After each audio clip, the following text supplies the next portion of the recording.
Welcome to this evening's training. We're very fortunate to have Laura LaVoie assist us with this training. Candidates are often looking for how they create both their personal brand as a candidate and their campaign brand. None of us really are campaign brand managers. We don't have a ton of money for polling and focus groups and all of those types of things. So how do you create a brand that is both appealing to voters and communicates to them, and yet is very authentic to yourself? And that is what Laura is going to help us with, on using narrative styles like what you would do for creating characters in a book and that type of thing, on how to create your brand. And so I'm admitting this last person, and then I am turning it over to Laura. You are now host. I am host. I feel like I have all the power now. So let me pop over to my share screen here. Helps if I go to the right place before I do all that. Let me go to the right place. Hi, everybody. I'm Laura LaVoie. And while I try to figure out where I can get my share screen, oh, there I am. All right, let me go to the actual, there it is. I am Laura LaVoie, and I am here to talk to you a little bit about some storytelling. So as this is called, the story of you, which is how to create your candidate brand through storytelling, character, and voice. So it's the idea of the benefits of telling your story and a few exercises to help you do that, to create something that's beyond just your platform. It's a way for people to relate to you. So away we go. So you're probably wondering why you should listen to me, which is often the case. But my name is, of course, Laura LaVoie. And to give you a little bit back, I am a content creator, which means that I do blog writing and various forms of content creation for small businesses and marketing companies. And my goal with that is strictly to allow for companies to tell their story. So if you own a knitting shop and you want to sell your knitting paraphernalia, you can tell people, please come buy my knitting supplies, but people don't do that unless they feel a connection to what you do and why you do it. And that's what I do through blogging. So I write generally ghostwritten pieces for companies to let them know, or to let their customers know why they should buy from them. But before becoming a content creator, I was actually a recruiter for 15 years. I've been doing content creation for 10 years. I was a recruiter for 15 years helping people find jobs. And the truth is, all of it is branding. When people are looking for a job and they want to sell themselves to a company to get that job, that's branding. And that's part of what I did. Was I helped candidates, sell themselves to my clients to get that job, to put their best professional foot forward and find that job. So between those two things, that's probably why I was invited to do this. Also, to let you know a little bit more background, I am also a tiny home advocate. I built my own tiny house. My partner and I built our own tiny house, goodness, ages ago now. And it was actually the catalyst that allowed me to quit my corporate job and become a freelance writer. Gave me sort of that safety net, or lack of safety net, to jump into, because I knew if I could build a tiny house, I could do anything. But since we built and lived in our tiny house, I should say, we don't anymore, but we still have it. That because I could do that, I knew that I could do anything. I knew I could start my own business. Also, just a little bit more about me. I'm a tiki bar enthusiast, which sounds a lot better than saying I drink a lot during the pandemic. But I've gotten really good at crafting cocktails versus just drinking them. So super fun times with that. But less about me. Let's actually tell you why you should listen to me now. So why we are here. The whole idea is storytelling is ultimately the way that we communicate as people. Whether you think you're a storyteller or not, we all are. That is just simply how we communicate. So, You don't have to be a writer. You don't have to be a novelist or a movie maker or a songwriter. We all have a story, and we all communicate through stories. So for instance, when you meet up with some friends at the bar that you haven't seen in a while, what are you going to do? You're going to tell them a story. If your kids come home from school and you ask them, how was today at school? They're going to tell you a story. It might not be the most exciting story in the world, but it's going to be a story. It's going to be, Jimmy stole my pencil, so I punched him. That's still a story. May not be, a full narrative, but it's something. You get a story out of it. So the whole idea is that storytelling is the way that we communicate as people, whether we realize it or not. And what we're doing by telling a story is putting our message into context. We're telling people how they can relate to us. We're telling them why we do something. And that is, using storytelling is how we create a brand. So knowing that, the first rule of storytelling, we're going to go back to basics here. The first rule of storytelling, I write content for clients, but I also write fiction. And the first rule is show, don't tell. You can't just tell someone what you do. You have to show them how you do it. And the way that's done, obviously, in a novel, right, is when, you don't want to read a book. You don't want to read a book where somebody says, this happened and this happened and this other thing happened and then she did this and then he did this. That's not an exciting story, right? So you want to engage readers by showing them what it is that you do. Now, obviously, we're not writing a novel here, but you can still do that in the context of your mission, what you want to do next, of your brand. So I'll give you a little bit of an example here with this. The best example, Russian novelist Anton Chekhov said, "Don't tell me the moon is shining, show me the glint of light on broken glass." So when you're creating your narrative, when you're writing your story, when you're showing your brand, you want to show people what it is that you're doing, right? So in this example, of course, while you're doing your campaign, obviously the ultimate message is vote for me, right? Where I'm going to vote for me. But that doesn't convey to the people listening why they should vote for you. So it's an example, and I use this, it's based loosely on me. I've never run for public office, but I have built a tiny house. And I've seen this happen, and I've seen people do exactly this. So when you show people what it is that you do, for example, when I approached the city about building a tiny house, I was told it would be impossible unless the current laws were changed. So I ran for office. So what you're doing now is you're telling people that you want to affect change. You know your mission, you know what you want to do. You've created a narrative around what it is that you want to do. So let's see, where are we? Okay, so you see these two examples. Let's move on to the power of narrative. Of course, the most important part is to connect with voters. Your platform is not your story. It's a part of your story, but you really need to put your ideas into context.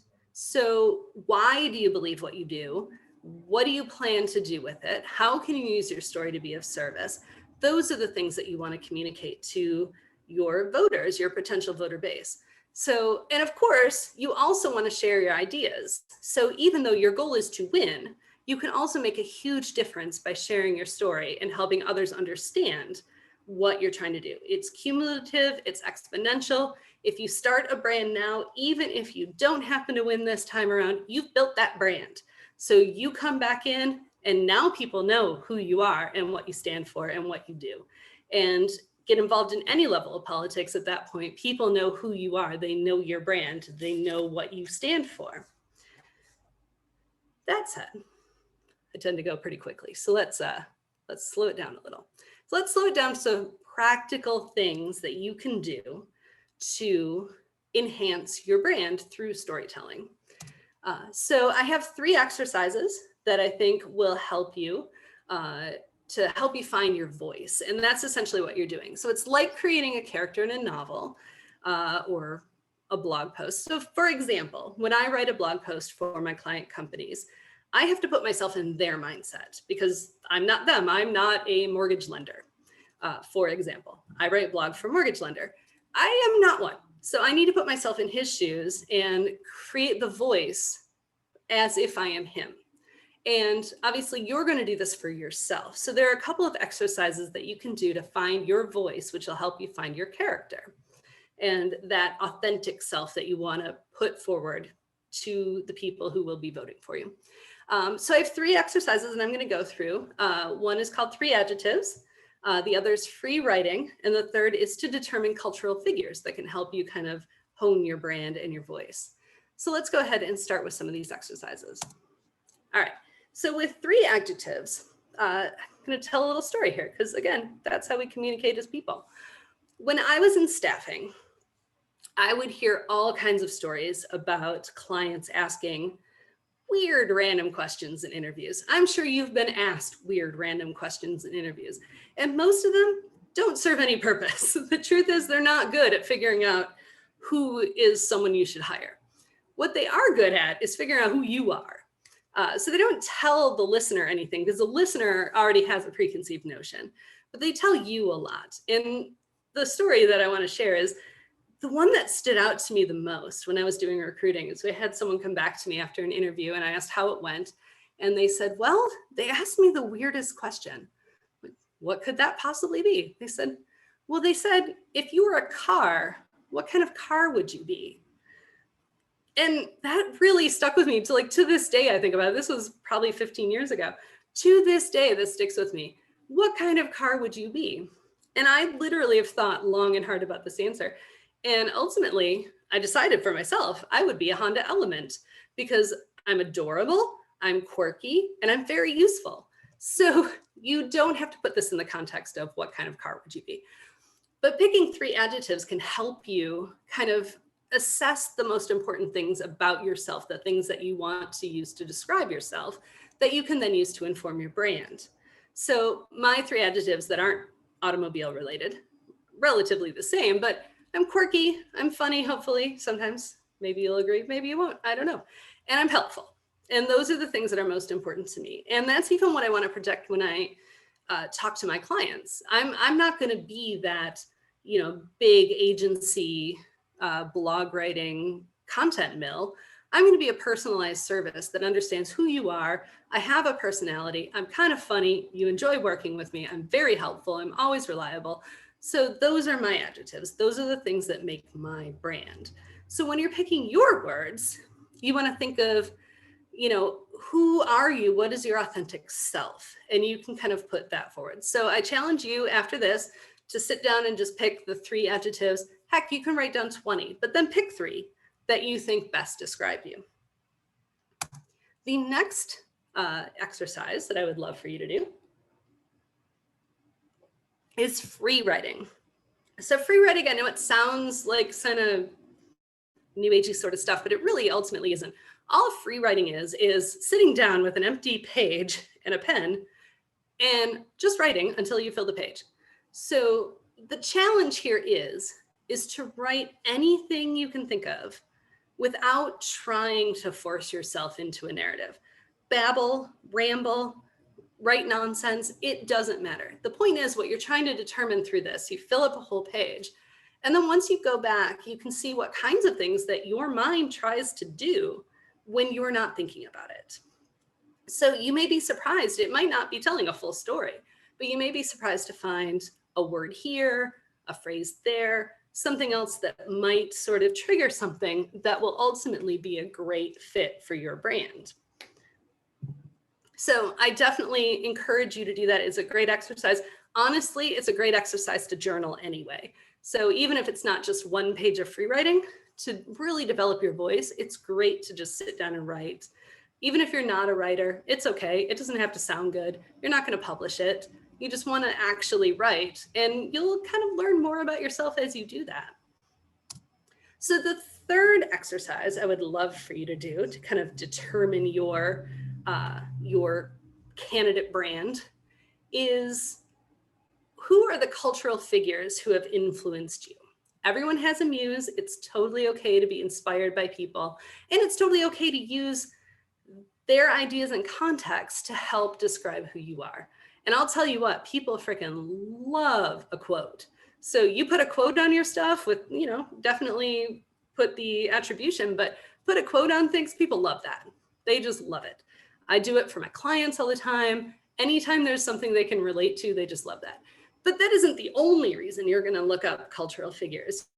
For people who have inspired you, whether they're cultural, whether they're historical figures, or people in your own community, the people that influence you to do what it is that you do. And you can use that to inform your story.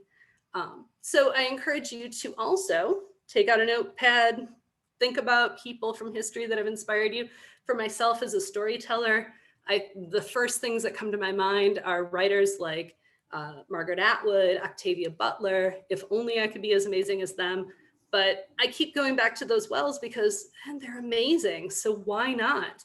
I'm never going to write Handmaid's Tale. I don't want to. It's not me, but it's good. So why don't I keep going back to it just to be inspired? So that's a way to sort of develop your personal brand by looking toward others. All right. So putting this into practice, of course, involves a little bit more. You've gone through the exercises, great. Now you've got a page of writing, you've got 3 adjectives, you've got a list of historical figures, now what? Before you do that, now you have to put it into context for yourself. So there are 3 questions that I encourage you to ask yourself. What is my story? What is my why? And how do others relate to me? So for example, my story, I mentioned that I used to be a recruiter, now I'm a freelance writer, and somewhere in the middle, I built a tiny house. All those things are related. That is my story. I built a tiny, I was terribly unhappy in my job, miserable in my job. I came home every day crying because I was good at what I did, but I hated it and it didn't fulfill me in any way. So I channeled that negative energy into building a tiny house so that I would feel more comfortable quitting my job and starting a new business. Because I didn't know what I was doing, but I didn't know what I was doing when I started building a tiny house either. So I did that. And if I could do that, I could quit my job, right? So that's my story. But what is my why? Why did I build a tiny house? And ultimately, and I've thought about this a lot over the years, ultimately my why was so that I could have control over my own time. I didn't want to be tied to a desk. I didn't want to be forced into working for a 9-to-5 job. Personally, I wanted to do my own thing. And by building a tiny house and proving to myself that I could do my own thing when I wasn't, being managed by someone else, then I allowed myself to take a leap, to do something that was crazy. So that's my why. So for you, of course, that's why are you running for office? Why are you doing what you're doing? But ultimately, now you have to take your story and your why and translate that to other people. So what do you bring to the table that help voters make a decision? So for me, when I first started writing, I leaned very heavily on the tiny house situation. Why? Because it was a question people had and they thought it was fascinating. I don't rely on it so much anymore. It's been 10 years, but people still ask. It's in my bio, so they're all really interested in it. But it opened doors for me. And you can open doors for yourself by picking out, the complex things that have happened in your life that give your story context. So I encourage you to look through these questions, do the exercises. So what are the next steps ultimately? So once you've done all of this, do the 3 writing exercises, answer your questions. So now you need to pull the top 5 ideas. That's my number. You can pull out many ideas as you want, but go through what you've written and pull the top 5 and start to think about those things in context of who you are and what you're doing to start to create a brand for yourself. You can use those ideas, if you did your free writing and all you found was a phrase or even a word that you think is really powerful for you, means a lot to you, use that to start creating a narrative that can be turned into your bio. And your bio can be turned into your brand. And all of that can kind of develop gradually as you build your candidate brand. So definitely go through that, do those things. These are quick exercises, folks. You don't have to take very much time to do any of them, but all of them will help you determine your brand, that will help you really give yourself a framework to put your candidacy in so people can fully relate to you and understand why they want to help you, why they want to vote for you, why they want to spread the word, all of those things. So I know people like to have additional resources. I pulled together some books that might help you out as well. Um, I will tell you the For Dummies series, still a great reference. The Personal Branding for Dummies by Susan Critton, still excellent. Check it out. Branding Pays by Karen Kang.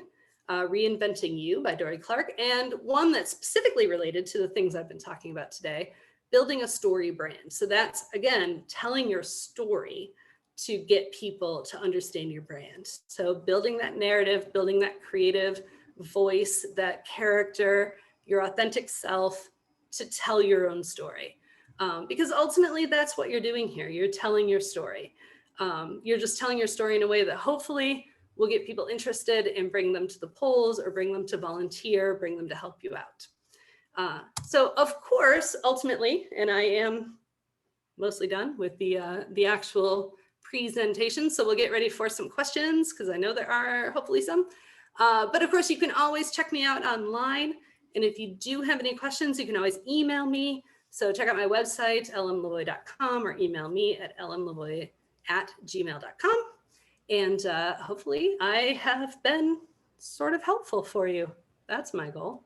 So let me stop sharing here and let me hand everything back over to Kara if I figure out how. So if you hover over my name. I got you. I'm getting there. Oop.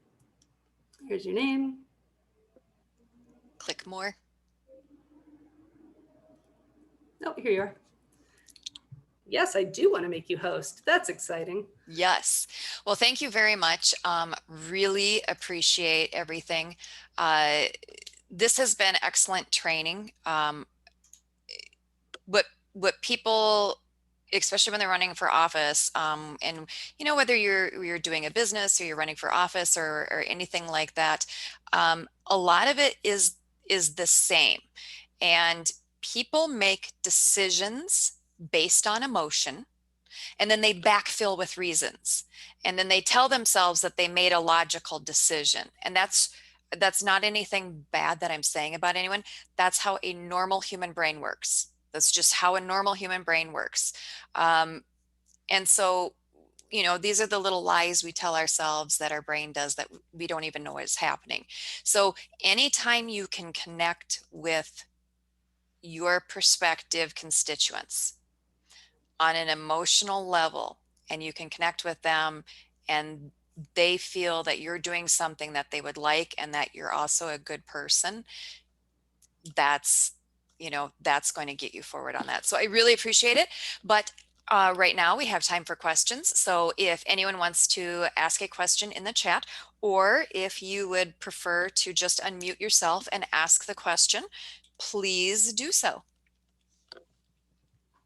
Let's see, we have one question. Would you say there are things we should stay away from or are too personal, or maybe would have a negative effect if we shared something about ourselves that would be controversial?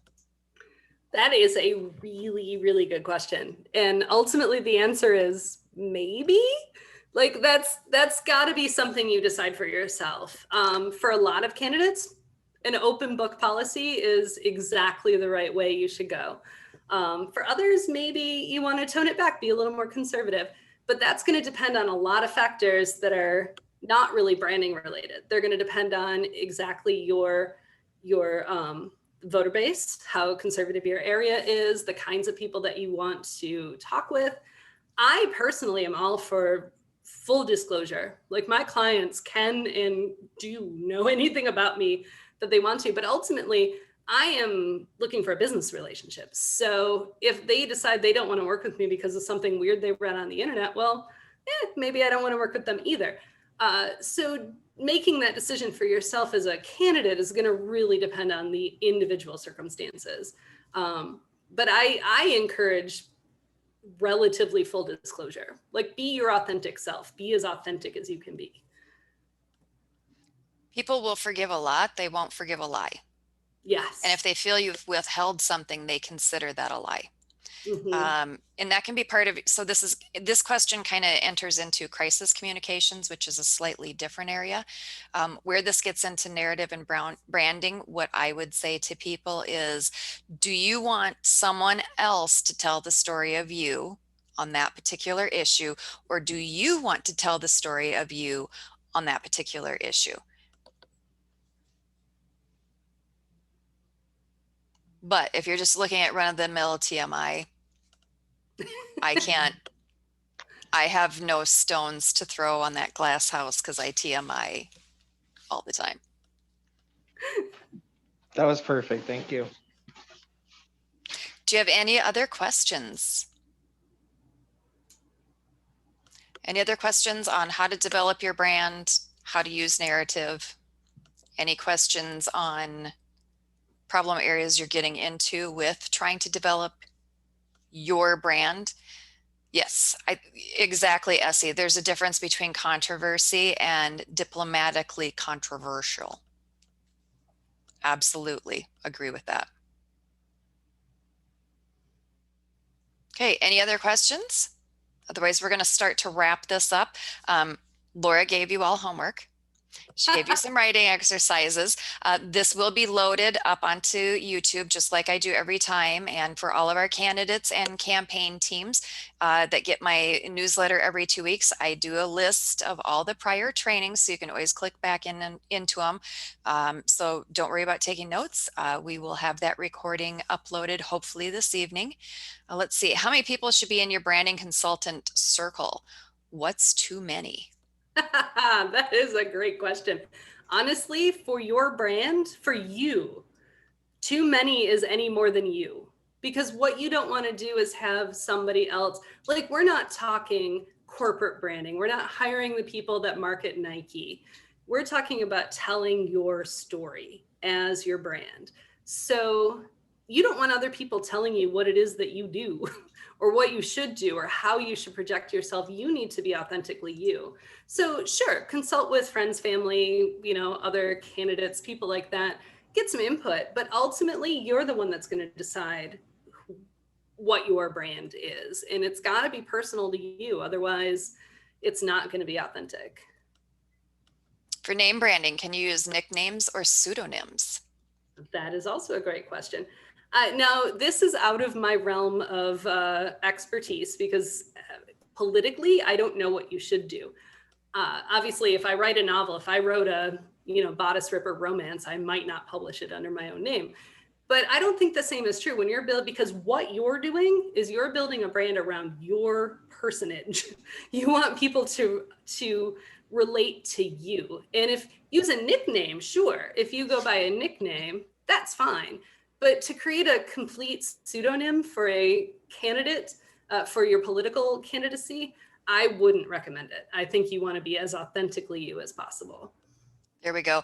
And one of our candidates, who is Travis Bull Johnson, asked everyone, I hope that's not directed at me, and which is very funny. So candidates do often do a nickname, and a nickname can be, yes, like Bull Johnson, or a nickname can be Bob versus Robert. That just, some people will make they will have a nickname of a name that is more easily pronounceable or not as long. Like maybe they have a super long first name or a super long last name, and they will have a nickname that way. Let's see. Can you tell us a little more about your process for weighing those ideas and choosing the 5 that you feel are the most effective? And do you have a way of testing your ideas like a dry run, or is it just trial and error? Yes, also yes. As far as, when you go through those exercises and you create these pages of things that you want to do, and then go through with a highlighter and say, I like these adjectives, this weird phrase that came out of my free writing, this, cultural figure. And then you can start to kind of build from there. You can put the pieces together and build from there. In truth, a lot of it is trial and error. I mean, my own brand was trial and error. That entire presentation was fully branded to my brand. You probably didn't even notice. Maybe you did, maybe you didn't, I don't know. But that wasn't my original brand. That came from years. My original brand was literally my tiny house, because people understood that. They knew that's who I was. Over time, I wanted to get away from that because I wasn't just going to be the tiny house writer. I wanted to be something else. So a lot of it is truly trial and error. Obviously, when you're running a campaign, you may find something works at the beginning, but you need to course correct very quickly, or doesn't work and you need to course correct. That's something you have to do. But you can always test it with your personal social media. Send it out to your friends list and say, hey, how does this sound? Does this sound like a brand for me? And your friends most likely will be fairly honest with you. And if it works, it works. So a lot of it is trial and error, though. If you put something out there and it just crashes and burns, course correct, change something, do something different. Yeah. And a way that I ask, and I encourage candidates to ask, is anything to do with their logo, their branding, even their copy, right? Written copy, is when you're asking people for feedback, ask them to give you one adjective on how it made them feel. Because what you're looking for is, does it match what you're trying to put out? Right. Yeah. So if you have those three adjectives and you are routinely getting adjectives that have nothing to do with those three, you are branding incorrectly. You are not giving out what you are hoping.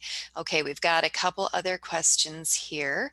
Let's see. Would you suggest classes, courses, or seminars in marketing, even though they do not focus on political campaigns as far as branding?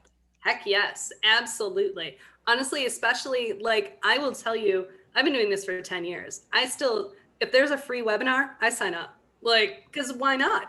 There's no harm, no foul. You might get advertised to at the end, but you don't have to buy it.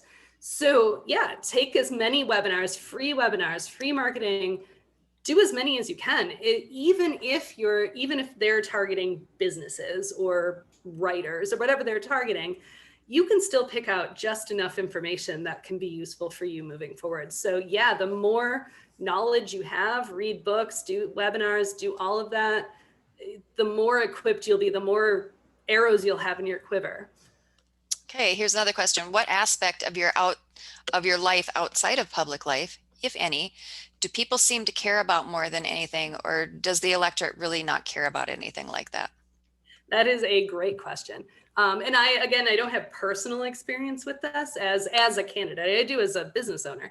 But I do know from several friends that have run candidacy, run their own political office things, that personal life as far like people really do want to know if you're family oriented or what your personal background is. So because ultimately your voters want to match their values to your values or your values to their values. It doesn't really matter which direction. So ultimately they want to know, do you believe like I believe? And if that means you need to have, the family to show and whatever, do whatever you have to do as long as it's authentically you. I have, and Kara does this too, I have on my website my cat, because people freaking love pets. They love pets. So my cat is on my website. She has her own bio and she's my office manager. People love that. I get people emailing me all the time. Saw your post that you do writing, blah, blah, blah. I see your cat. She's adorable. Would you like to do some writing for me? People love that. So you want to make it as personal as humanly possible. Yes, and that is about forming that emotional connection. We have a candidate who's running in a more rural area. He loves pole barns. I mean, there's no accountant for taste, right? But he loves pole barns. And this is an area that is starting to be developed. So they're starting to lose some of the rural flavor of the area. And during his campaign, he has peppered his social media with pictures of pole barns that he just really likes. And he says why he likes them. Those are the most popular and interacted with areas of his, and people are starting to remember him with that. And it fits with his brand, because his brand is, I'm native born to this area. I understand that we're moving forward into, economic development, but I don't want us to lose our identity. And by doing those posts, people get it. Like they get that immediately. All right, we got a couple more. Let's see. No kazoos. Build a brand by commenting publicly with liberty and free. Yep. Okay. And then, yes, anything that shows that you are not part of the ruling class, which again, as libertarians, we are not running as populists, how people normally think that. But we need to show what it is to be a libertarian, but do so with our branding. And that does not mean shit posting and edgelording, right? That means communicating our values of consent culture or mutually beneficial relationships, interacting without using force or fraud. So that's what we're looking for message branding, right? That's the libertarian message branding. So yes, absolutely, I agree with you. And that comes down to the show don't tell, right? Like you can be, those are part of the things you're for, right? But you need to show people in your actions, you need to live your best possible life and demonstrate to people how you live these values. Absolutely. Okay, we are going to wrap it up. Laura, thank you so much. I really appreciate this. I saw Laura do a slightly different live stream, but it had this kernel of it. And I knew right when I saw it, I had wrote myself a note that I needed to have her present this information to our candidates because it was amazing. So for the person that asked the question, should you look outside of the political arena for ways to do things? Oh my God, yes. Look at sales. Sales is all about what we're doing as candidates, right? Look into marketing, look into PR, look into all these different areas. So thank you very much. Thank you everyone for attending, and thank you, Laura. Thank you for having me. I appreciate it.